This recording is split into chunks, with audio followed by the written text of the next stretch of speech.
Hey guys, welcome back to my YouTube channel. So today's video is going to be a paranormal story time video, and I'm super excited to be filming this for you guys. So before we jump into this video, I just want to make a very quick disclaimer. I'm going to be sharing with you my experiences and my beliefs. If my experiences and my beliefs are different than yours, please do not come for me in the comments. Let's keep it super positive. Please respect my opinion, my beliefs, my experiences, and I will respect yours. With that being said, let's jump straight into this video.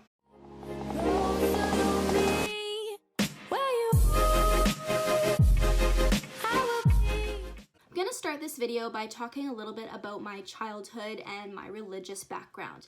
So I was raised as a Christian. I went to church every single Sunday with my family. However, we stopped going around the time that my brother started playing hockey all the time on the weekends, and we just sort of took a step back from being super involved in our church. I felt that God would be okay if, we didn't necessarily go to church all the time, but we still prayed and still said grace before our meals and just sort of kept him in our lives in a more spiritual way rather than like a religious way, if that makes sense. So my experience with religion and with God and everything really changed when my uncle passed away. I just sort of took like a step back from my faith, and it was a dark time for all of us for sure. Yeah, sorry. Ever since then, it's just been a little bit hard to go back to church. I just feel like, if there was a God out there that was really, looking out for us, that horrible things wouldn't happen in the world. But that's just my beliefs, and I'm not saying that that's what you need to believe. That's just my personal beliefs, and I'm very, very open about this, obviously. I definitely grew up in some very busy and active homes. As a kid, I didn't really experience anything like that, but I also didn't want to. Like, I was really scared, as most people are, just really scared. I wasn't skeptical at all. I totally believed in it, and that's, I think, what scared me the most. I just didn't want to be harmed, if that makes sense. I didn't want anything to touch me. I didn't want to see any scary anything. I was really uncomfortable with the whole thing, and so I think that that's why for a really long time I sort of blocked that whole part of my life out. I knew it was there. Like, I could feel it, but I didn't want anything to be in my space, if that makes sense. So when my uncle passed away about 6.5 years ago, this sounds really crazy. I'm gonna say this a lot in this video. This sounds really crazy, but I remember asking him, like, laying in my bed a couple weeks after he passed, and I remember asking him, don't come visit me. Please don't come visit me. I'm scared of this. And I had to be really firm, and I just said, like, don't come visit me. I know that you're going to come, hang around us eventually and just sort of watch over us. And watch over me, that's fine, but do it in a way that I don't know you're there because it scares me. And I guess he listened because we never really had any experiences. Well, I didn't. My mom and my cousin and my brother, that's a whole different story. They see and experience things all the time, but I was very firm and I said, no. As some of you might know, my grandmother passed away in September, mid-September, and when she passed, it was a hard time, but we knew it was coming, and obviously we still are grieving, and it was traumatic, but it wasn't unexpected. Like, we knew this was coming for the last several years. So when she passed, I don't know, I had this like revelation that I needed to open myself back up to my spiritual self, my higher self, whatever you want to call it. And I really wanted to just get that part of my life back. And I didn't want to be scared anymore.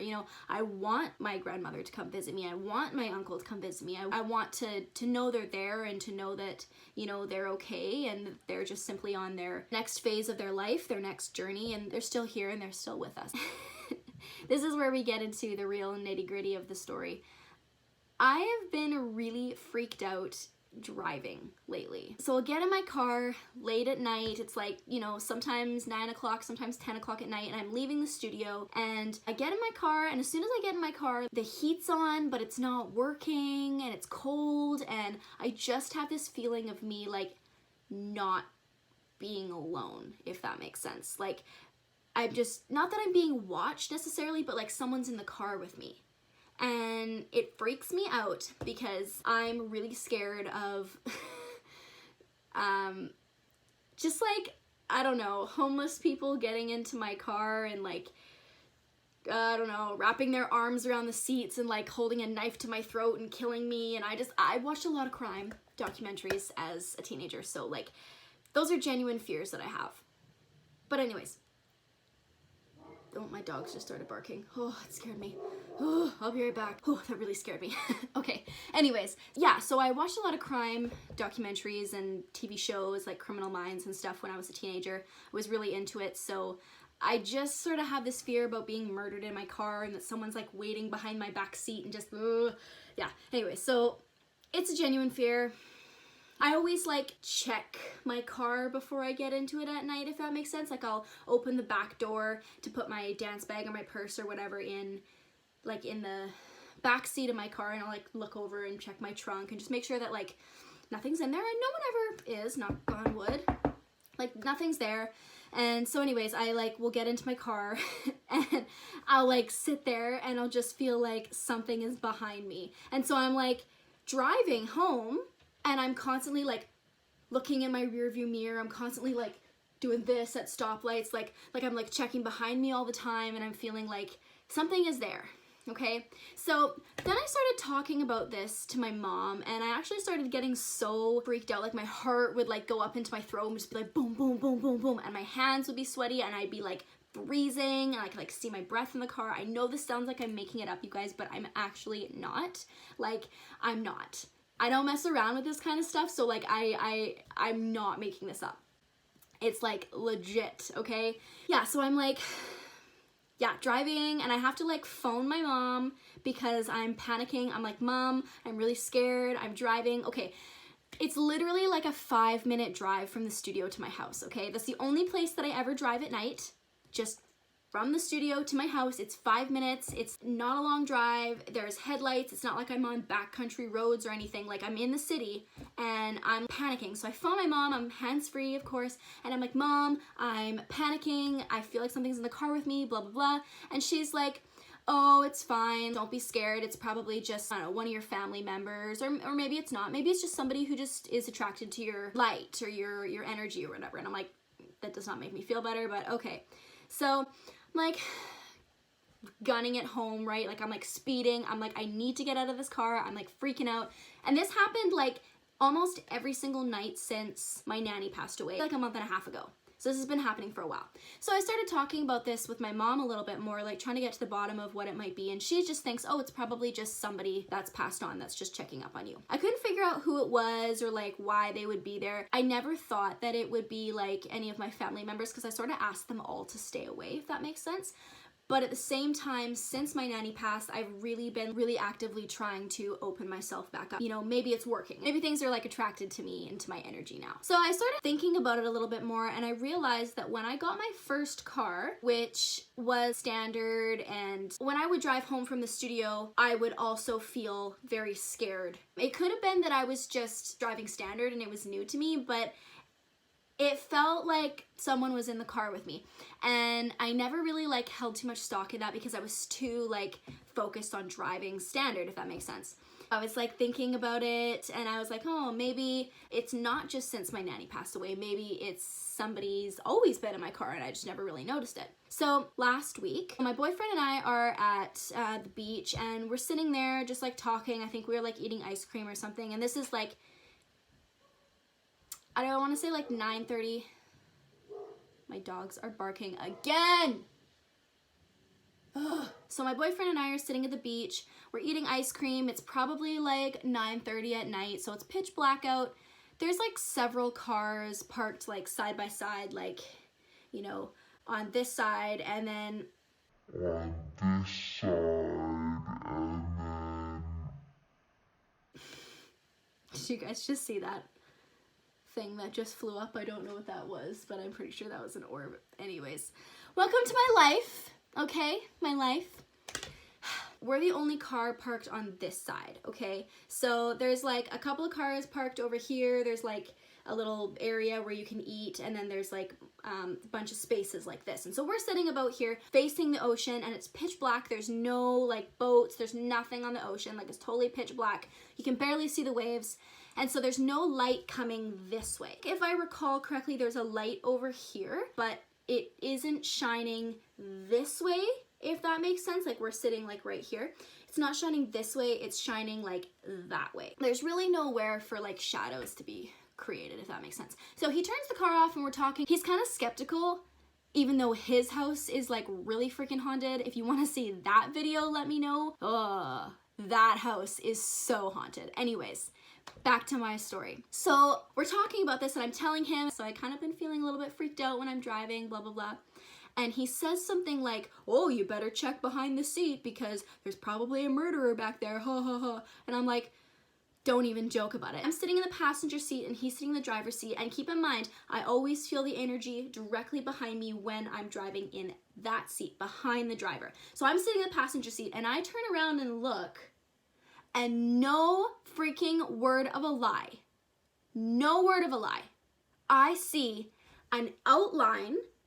So it's like, here's the head, here's the shoulders, and a figure, like a shadowy figure, clearly can see the outline of it, is freaking sitting in the back seat, you guys. It's sitting in the back seat. It's sitting in the back seat. There is a figure sitting in the back seat. Like, I can't. Oh my God. And the really crazy thing is that I could see it was sitting like, here. Okay, so, you know, you sit like, you're sitting down and the knees are kind of like this and its hands are resting like this. So both of its hands are resting on its thighs like that, sitting down, okay? So I'm like, it's just sitting there. There's a figure sitting. And, you know, like usually when you hear about like seeing shadow figures or whatever, you like look, you blink and it's gone. No, no, you guys, no. I freaking turn around. I'm staring at it like this, like, are you kidding me right now? For like a good probably 5 to 7 seconds, I'm just staring at it like, of course. And I like turn my head back and I'm like, I am not acknowledging this right now. I'm not acknowledging it, like ignoring it.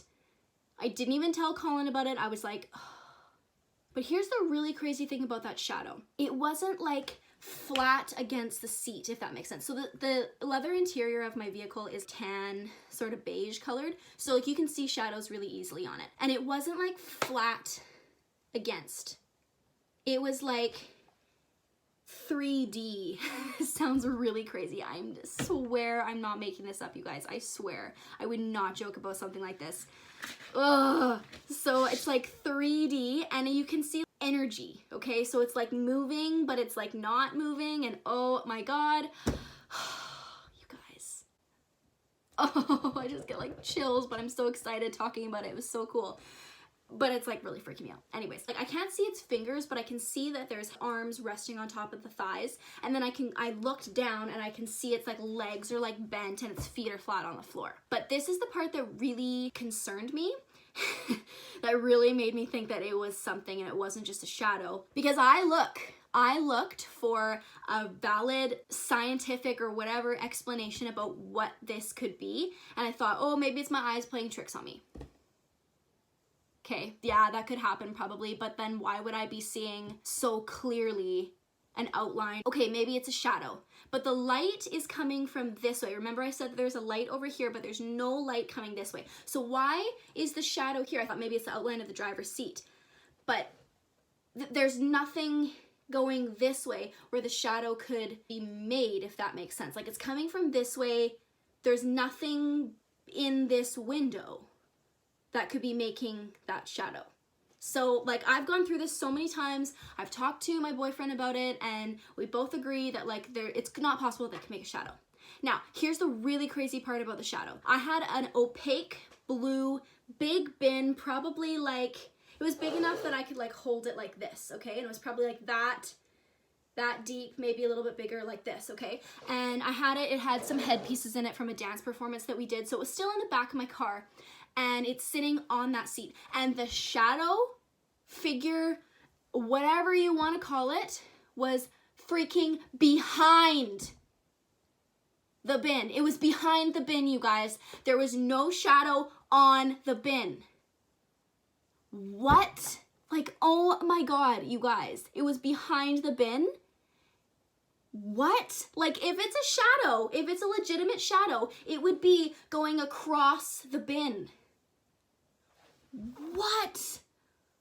Ugh. Keep in mind, like, I didn't even tell Colin about this because I'm like, there's no way that I'm acknowledging this right now. I'm terrified because I'm already like telling him about this and he's believing me and he's a skeptic. And I'm like, okay, so I'm not insane. I turn around after he makes the joke and I'm like,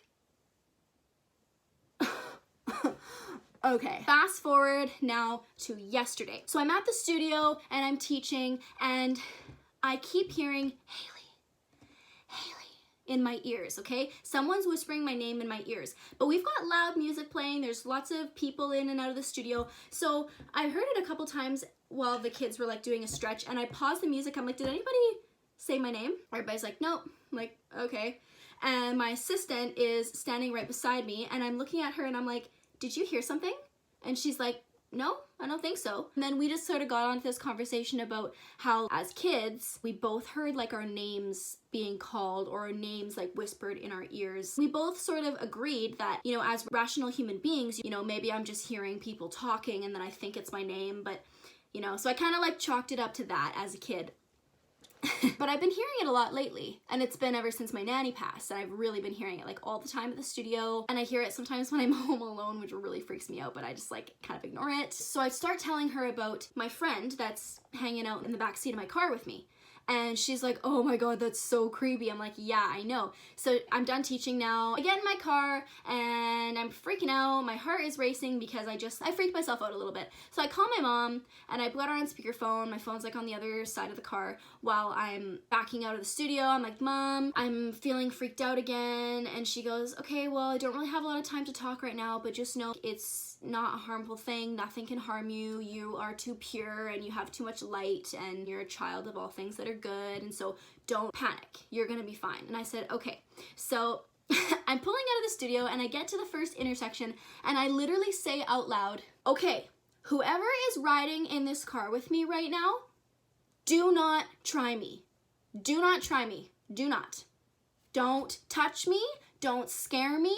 Don't do anything like that because I am terrified that you're gonna touch me or you're gonna scare me or something's gonna happen and I'm gonna freak out and crash my car and die, right? I need to be a safe driver right now, so don't do anything. And then I like going through the intersection as I'm saying this and then I'm like, I'm a crazy person because I'm talking out loud to nothing. Well, not nothing, but you know what I mean. So I'm saying this out loud and then I'm like, oh, you're not supposed to disrespect spirits. Okay, I'm really sorry if that was disrespectful. I'm just like really freaked out. This is too much for me right now and I'm driving. I need to be safe, so please help me be safe. Then after that, I pull into my driveway and I'm sitting there for a minute going, who do I know that's passed on, that's a man, that would be like, could possibly be hanging out with me? But I thought, oh my God, what if it's my uncle?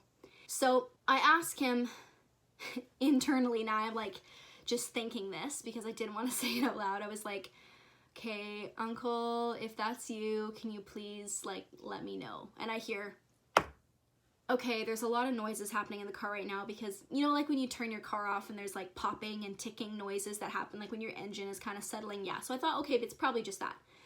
And then I'm like, okay, can you please do that again if that really was you? And I'm like, okay. And I'm like rationalizing. I'm like, hey, it's probably just my car, like making noises. I asked again. I was like, hey, I don't believe you. Can you do that again? And then I hear boom from like the bottom of my car, like right under my feet. I like hear a big bang and I'm like, can you do it again? Bang. It's like, okay, I need something else.